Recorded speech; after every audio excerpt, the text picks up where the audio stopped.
আজকে করব সজনে ডাঁটার চচ্চড়ি।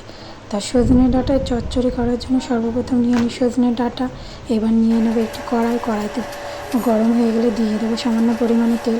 তেলটি গরম হয়ে গেলে এবার দিয়ে দেবো কালো জিরে হয়ে গেছে। এবার দিয়ে দেবো কেটে রাখা আগে থেকে আলুটি দিয়ে দেবো কিছু টমেটো দিয়ে এপাশ ওপাশ ভালো করে নেড়ে নেওয়ার পরে এবার দিয়ে দেবো আগে থেকে কেটে রাখা এই সজনের ডাঁটা দিয়ে আবারও ভালো করে এপাশ ওপাশ নেড়ে নেব।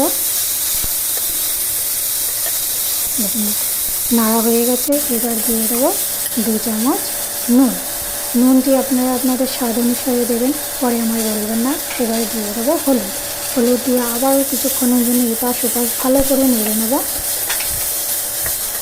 এবার দিয়ে দেবো চেরা কাঁচা লঙ্কাটি আপনারা আপনাদের স্বাদ অনুসারে দেবেন, দিয়ে আবারও ভালো করে এপাশ ওপাশ নিয়ে দেবো। দেখুন টমেটো থেকে জল বেরিয়ে গেছে। এবার দিয়ে দেবো সর্ষে বাটা দিয়ে এপাশ ওপাশ নেব, কিন্তু 2 মিনিটের জন্য না, কিছুক্ষণের জন্য, না হলে সর্ষেটি তেতো হয়ে যাবে। দিয়ে ভালো করে নেড়ে এবার দিয়ে দেবো সামান্য পরিমাণে জল বেশি দেবেন না, যতটুকু সজনে ডাঁটা সেদ্ধ হয়ে যাবে যতটুকু দিলে ততটুকুই দেবেন।